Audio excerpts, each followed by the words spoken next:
punta naman tayo mga kababayan dito sa hinala ni Panelo kay PBBM. Eto kasing si Panelo mga kababayan, di ba kung matatandaan nyo, lumabas yung issue galing kay Anthony Taberna about do sa do sa screenshot mga kababayan na kung saan hinaharang daw ni PBBM yung impeachment laban po dito kay Sara. So ngayon, eto pong si Panelo nagsalita.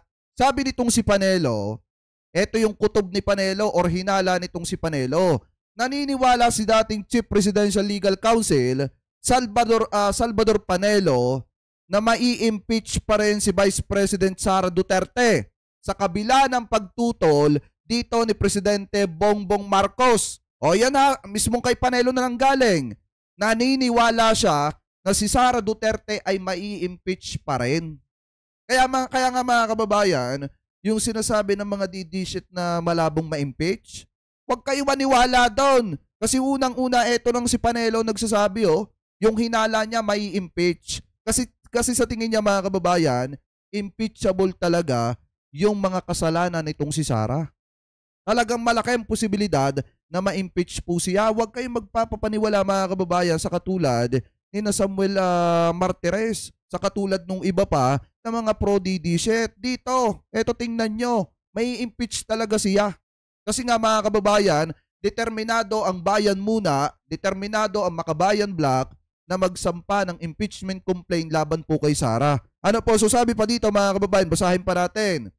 Kinumpirma ni Marcos ngayong Biyernes, Nobyembre 29, na hiniling niya sa mga mambabatas na huwag nang ituloy ang anumang hakbang para i-impeach si Duterte dahil pag-aaksaya lamang umano ng oras. Pero iginiit ni Panelo, sinabi lamang ito ng Pangulo para hindi mapagbintangan na nasa likod ng naturang hakbang. Ito yung tinutukoy ko sa inyo kanina mga kababayan. Buti na lang talaga matalino etong si PBBM. Kasi nung may mga nagtatanong sa kanya, uulitin ko ulit yung sinabi ko sa live natin kanina. Ano po, kasi mga kababayan, di ba may mga hindi may iwasan na matanong ang presidente about po mga kababayan doon sa impeachment na usap-usapan at umiingay laban dito kay Sara. Hindi talaga may iwasan yan. At hindi rin may iwasan na may magtatanong kay PBBM about dyan. At ngayon mga kababayan, buti na lang ang naging sagot ni PBBM yung mga sinabi niya rin kanina sa kanyang interview na huwag pagtuunan ng pansin etong si Sara kasi hindi naman po ito mahalaga. Ngayon mga kababayan, kung ang isinagot dyan ni PBBM, sige ipa-impeach nyo yan. Dapat lang ma-impeach yan kasi marami ng kasalanan yan sa bayan at sa pamilya namin dahil sinisiraan kami. Eh di sana yun ang ipinalabas ng mga to. Di ba mga kababayan, nakukuha nyo yung pinapunto? Kung si PBBM katulad ni Sara Duterte na marunong sumakay, yung madaling utuin sa provoking question mga kababayan, eh sana yun ang pinapakalat ng mga ito at gagawing propaganda na si PBBM ang nasa likod ng lahat para ma-impeach. Etong si Sara, buti na lang mga kababayan, magaling si PBBM magsalita at matalino si PBBM at hindi nagpapadala sa mga provoking question. Kita nyo, partida mga kababayan, kinwestiyon na nga ni PBBM ayon sa kanyang opinion, sinabi na nga ni PBBM na para sa kanya, wag nang i-impeach etong si Sara. Kasi nga mga kababayan, unang-una, wala namang kwenta etong si Sara at hindi naman siya importante. Mas importante na tugunan ang pangangailangan ng bawat Pilipino at tutukan ng Pilipinas para mapaganda. So ngayon, ganun ang sinabi ng ating presidente at ang pinapalabas ni Panelo ngayon dito, may impeach pa rin daw etong si Sara dahil daw si PBBM ang nasa likod. Kaya lang daw sinasabi ni PBBM yon kasi ayaw ni PBBM na siya ang mapagbintangan sa huli na siya ang may gustong ma-impeach etong si Sara. So ngayon sabi pa dito mga kababayan, basahin pa natin. Eto pa daw. Pero giit ni Panelo, pero giit ni Panelo, sinabi lamang ito ng Pangulo para hindi mapagbintangan na nasa likod na naturang hakbang. Umuugong ang usapin ng impeachment laban kay Duterte kasabay ng lumalalang iringan nila Marcos.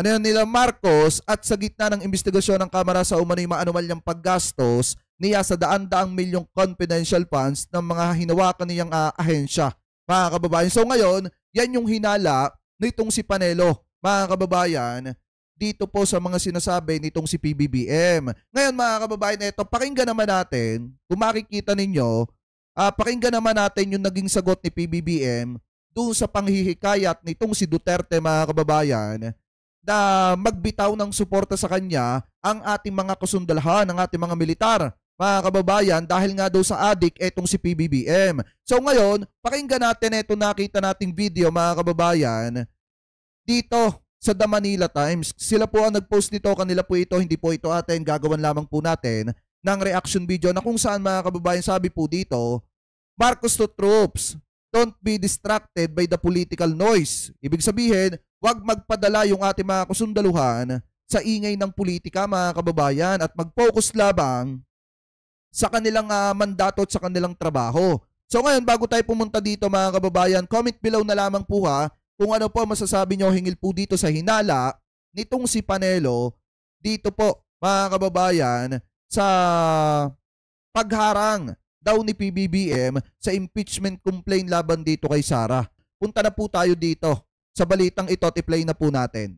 First of all, I would like to congratulate the awardees at doon sa yung ating the decorations that we have just given, the gold crosses, silver crosses, and the bronze cross for their good work, because we all know, alam naman natin na ano yung sabi dito? Ano yan? Sa Senado po, Sir Jake, talo ang ating mahal na PBBM. Maraming anti-administration dyan. Hindi pa ang tamang panahon. Hindi, mga kababayan, for me ito yung tamang panahon.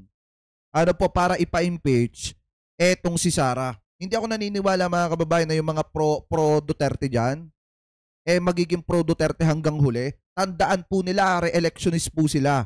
At kung ano yung magiging desisyon nila na makakaapekto sa interes ng mamamayang Pilipino, malaki ang possible na ikatalo nila. Kaya nga kung tutuusin mga kababayan, ito yung pinaka-perfect timing para ma-impeach etong si Sara. Kasi yung mga kandidato magpapakitang gilas yan sa mata ng publiko, sa mata ng mga kababayan natin Pilipino. Lalo na ngayon, ang isinisigaw ng marami sa mga kababayang Pilipino po natin, dapat ma-impeach etong si Sara kung hindi maipapaliwanag kung saan napunta ang pera ng mamamayan. Kaya nga mga kababayan, ito yung pinakatamang panahon para ma-impeach etong si Sara. Ano po ngayon, ipagpatuloy pa natin.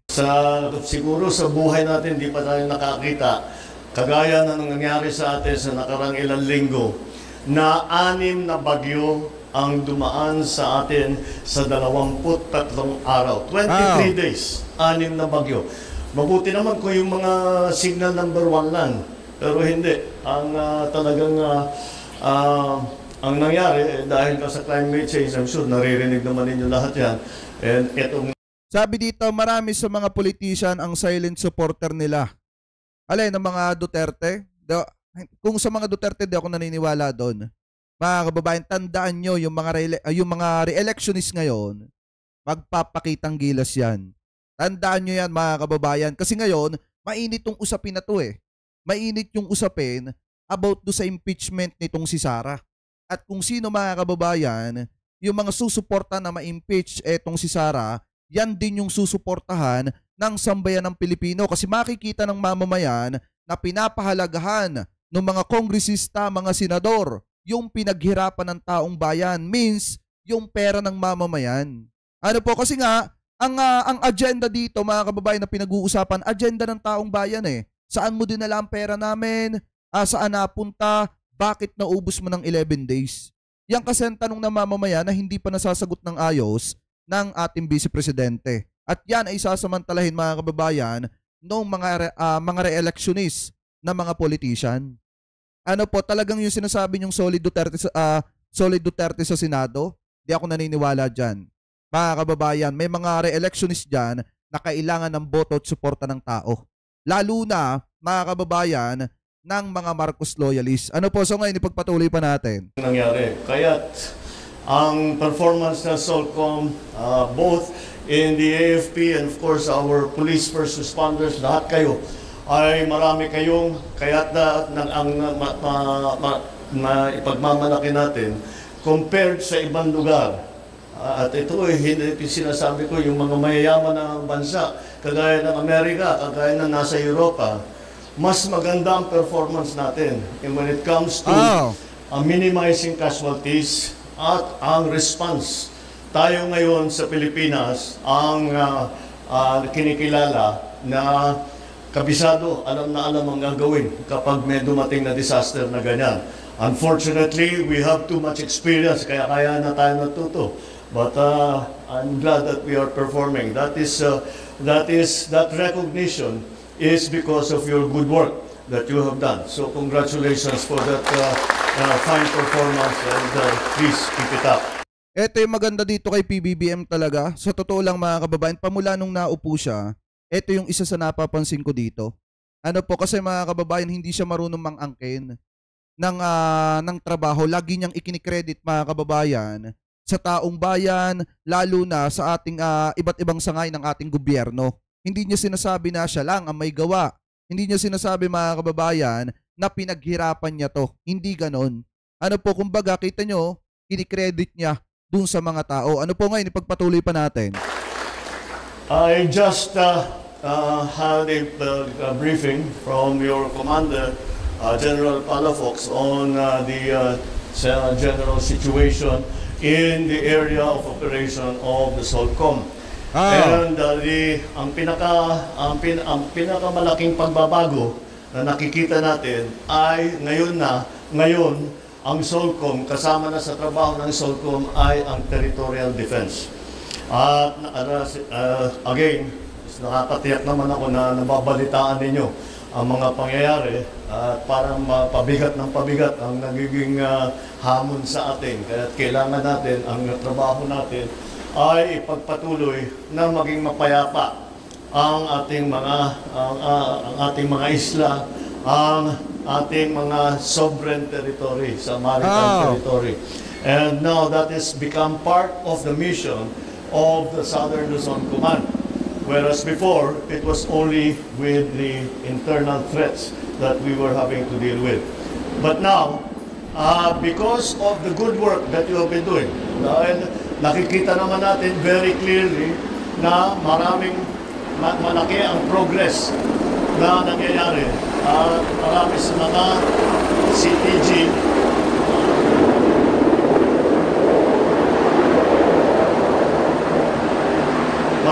mga CTG ay na-neutralize na, both vertical and horizontal organizations.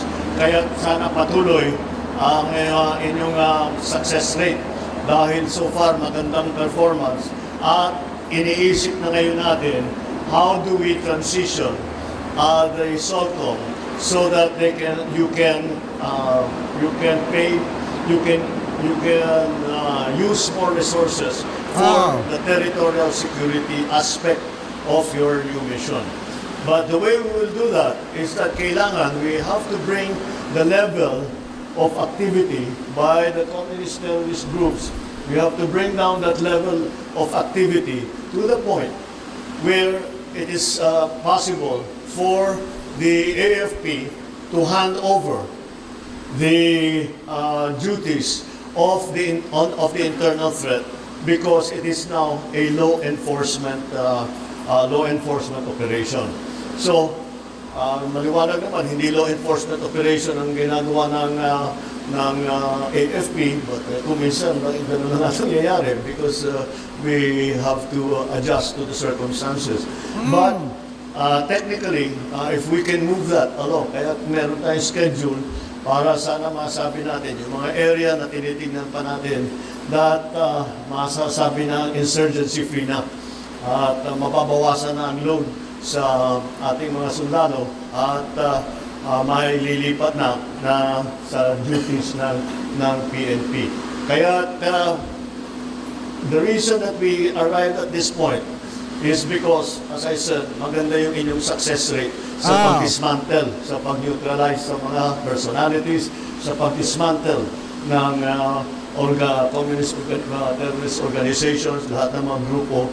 So, ipagpatuloy natin yung ginagawa. Keep up the good work.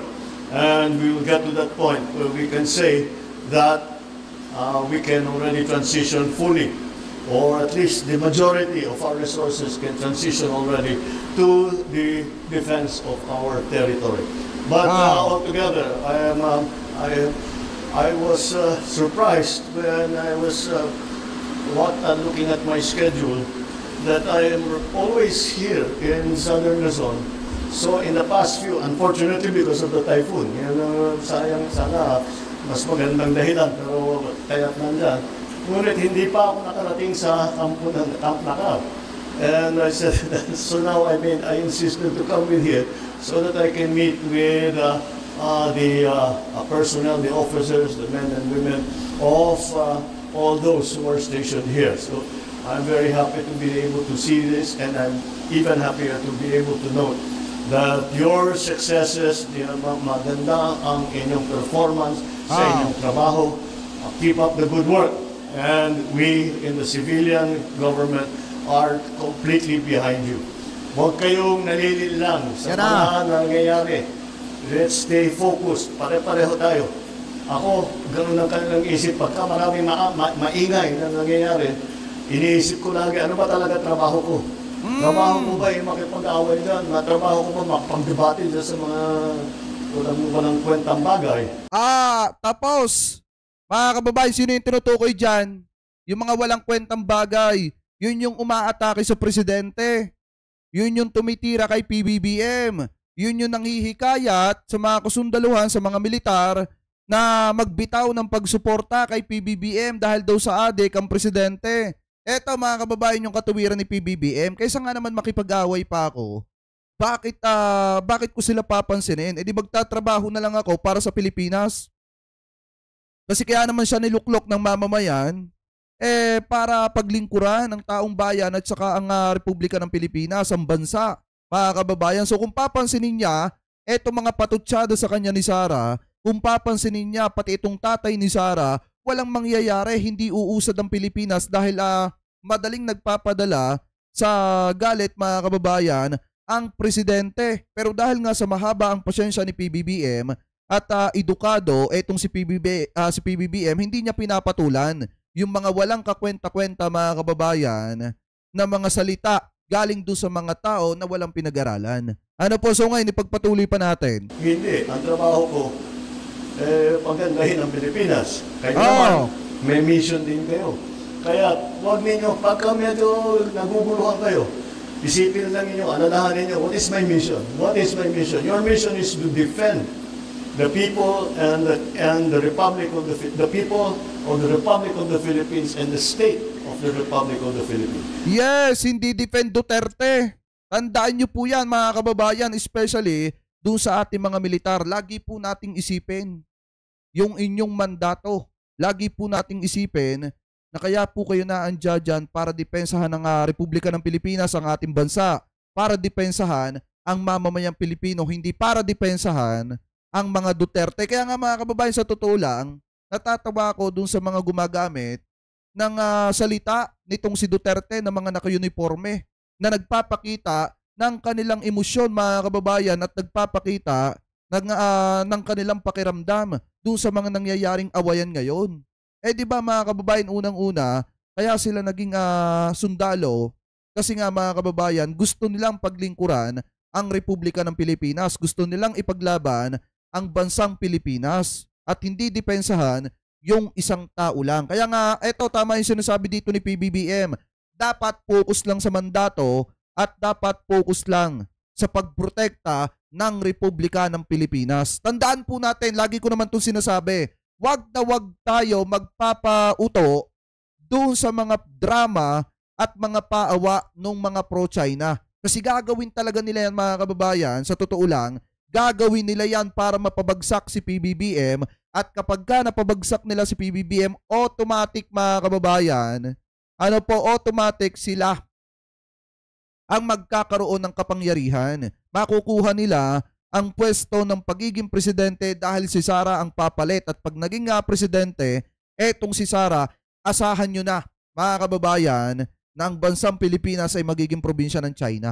Ano po? Kasi sino ba naman? Sino pa makikialyado sa ating bansa kapag naging presidente si Sara? Walang iba kung hindi ang China na lang. Bakit, mga kababayan? Dahil ngayon sikat tayo internationally dahil sa mga kagagawan at mga kapalpakan nitong si Sara dahil sa mga drama niya. Ang pangit ng tingin sa atin ng ibang mga bansa. Dahil saan ka ba naman nagkatala na vice presidente mo ipatutumba yung presidente? 'Di ba mga kababayan? So ngayon ipagpatuloy pa natin.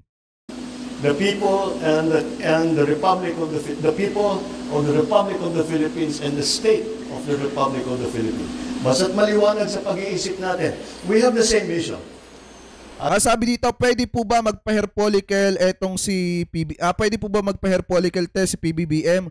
Wala problema mga kababayan. Kahit ipanawagan niya ng mga Marcos loyalists, pero pwede rin bang ipasilip ni Duterte yung kanyang bank account pamula 2006 hanggang sa natapos yung kanyang termino? At pwede rin bang ipakita ni Paulo Duterte yung kanyang tattoo sa likod? Eto mga kababayan, gusto nyo ipa-hair follicle test etong si PBBM. Kami, bilang mga Marcos loyalists, pwede rin ba naming hingin na ipakita ni Paulo Duterte yung tattoo niya sa likod? Tapos ipasilip ni Digong yung bank account niya pamula 2006 hanggang sa natapos yung kanyang termino. At pwede bang ipakita rin ni Duterte yung tunay na salin niya? Kami, nagtatanong lang din naman kami, gusto nyo ng hair follicle? Di tuparin nyo din. O patulan nyo rin yung sinasabi namin. Yung pakiusap namin. 'Di ba mga kababayan? Anyway, ipagpatuloy pa natin. I do it from the civilian end, kayo sa military, police end. Pero pareho ang mission natin. Let's keep that mission clear in our mind. And kung nadidistract tayo, siyempre maraming sigaw, maraming ingay. Pag nadidistract tayo, at sabi ko, paano na ito? Ay, madali yan sagot dyan. Ano ba mission ko? Yun ang tutuparin ko. Keep up the good work. Well done. Congratulations. Alright. Galing talaga ni PBBM. Hindi pumapatol dun sa mga tao na wala namang, na hindi naman importante. Mga kababayan. Ano po? So ngayon, yan mga kababayan, yung payo ng ating presidente sa ating mga militar. Kapag kayo ay nalilito, isipin nyo kung ano yung mandato at kung ano yung trabaho ninyo. Ganun lang kasimple mga kababayan.